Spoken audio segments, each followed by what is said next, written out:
Con este mayor intimismo llega, a mi parecer, su etapa más creativa y transgresora, su etapa moderna, y comienza esta segunda etapa de su cine con la irrepetible 2001, Una odisea del espacio, una obra maestra que habla con el lenguaje visual porque apenas podemos ver diálogo. Es una obra de arte, no necesita del lenguaje oral. Una cinta que puede estar eternamente expuesta en un museo de arte moderno, ese en el que paradójicamente se crió intelectualmente Kubrick. Es un periplo que habla del hombre, de su aspecto más antropológico, de su alfa y su omega, del bucle de la vida, en definitiva, de ese periplo, esa elipse que curiosamente tiene forma su tumba. El guión fue escrito por Kubrick y el novelista Arthur C. Clarke, basándose en la novela corta del escritor titulada El Centinela, escrita en 1948. Este filme de ciencia ficción aborda temáticas tan variadas como la evolución humana, la tecnología, la inteligencia artificial o incluso la vida extraterrestre. Se caracteriza por un notable realismo científico, efectos especiales muy revolucionarios, sus ambiguas y surrealistas imágenes, el uso del sonido en lugar de las tradicionales técnicas narrativas y el mínimo uso del diálogo. La banda sonora incluye obras de arte, músicas impresionantes de Richard Strauss, la introducción de Así habló Zaratustra, Johann Strauss, hijo, y Georgi Ligeti, que acompaña las imágenes del espacio. Alex North compuso una banda musical para la película. Stanley Kubrick, hay que decir que su vinculación no solo con el cine, sino también con la música es muy significativa.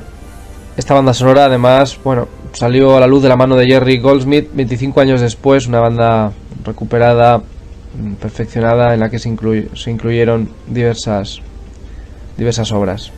La dirección y diseño de los efectos visuales fueron obra de Kubrick y supervisados por Wally Weavers.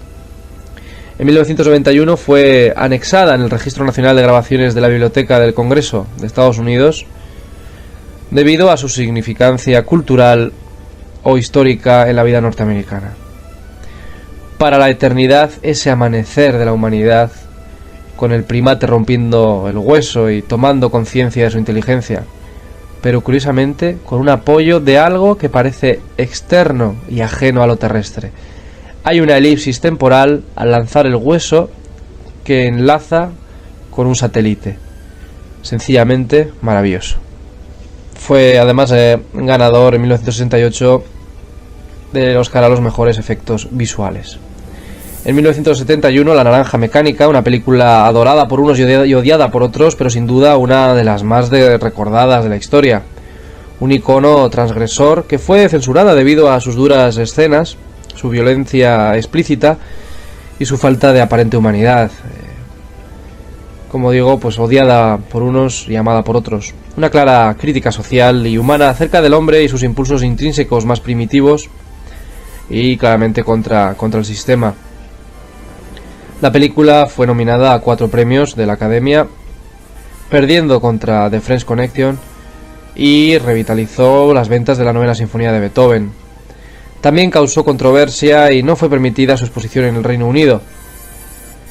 Para el tiempo de su reestreno en 2000 ya había ganado una reputación de clásico de culto y podemos ver un amplio además merchandising, ¿no?, sobre La Naranja Mecánica, muchas camisetas, todo tipo de objetos de culto sobre esta película.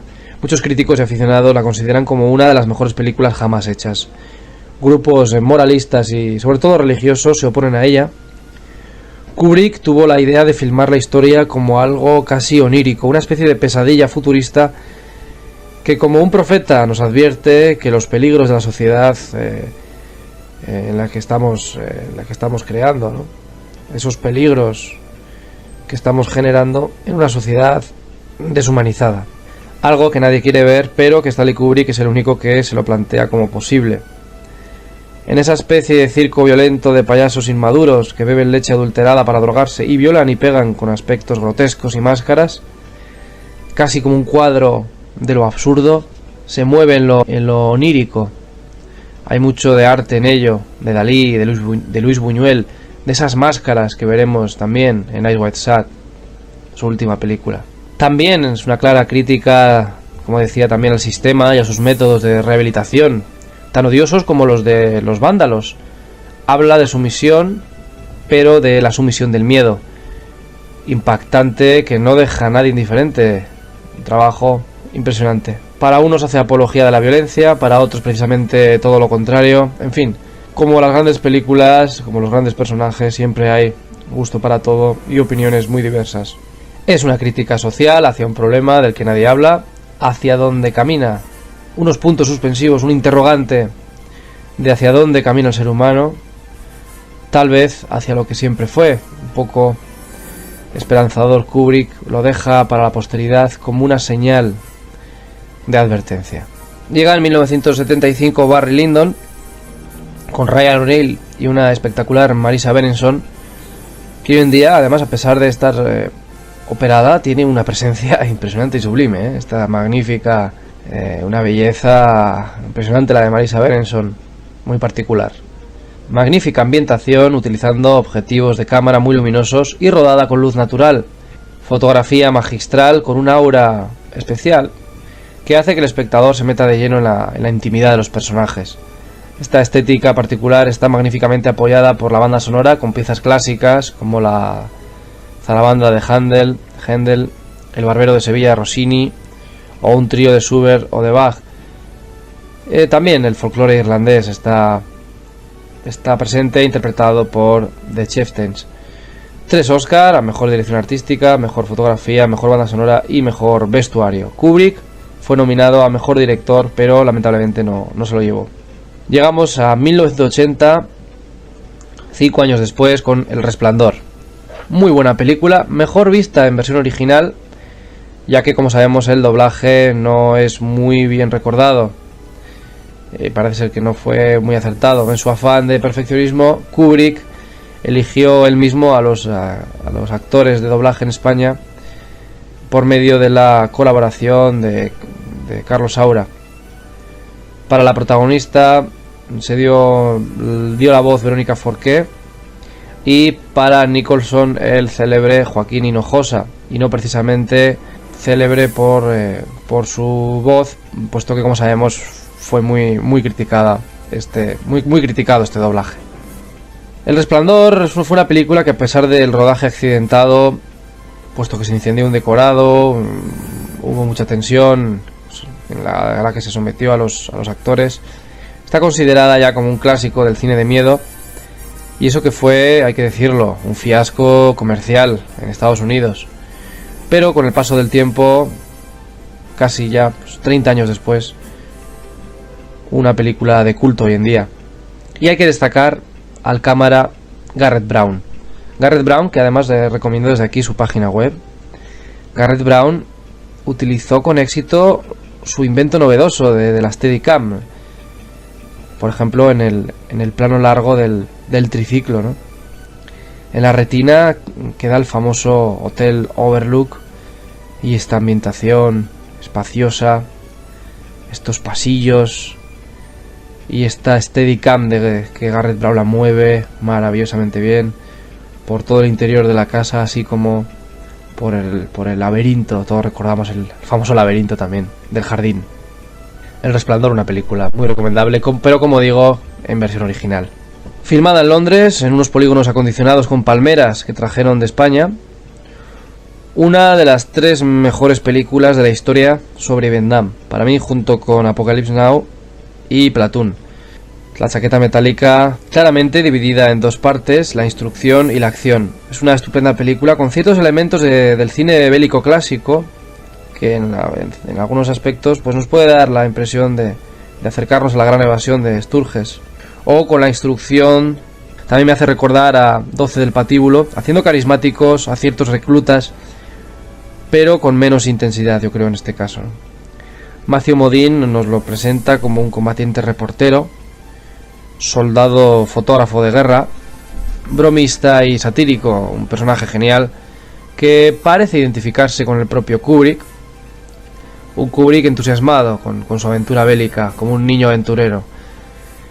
El sargento Hartman, recordadísimo, interpretado con un extenso y ofensivo lenguaje, por el militar real, además, un militar que realmente fue así, un gran militar, como fue Lee Ermey, y los soldados Patoso, interpretado por Vincent D'Onofrio, y el soldado bufón, Matthew Modine.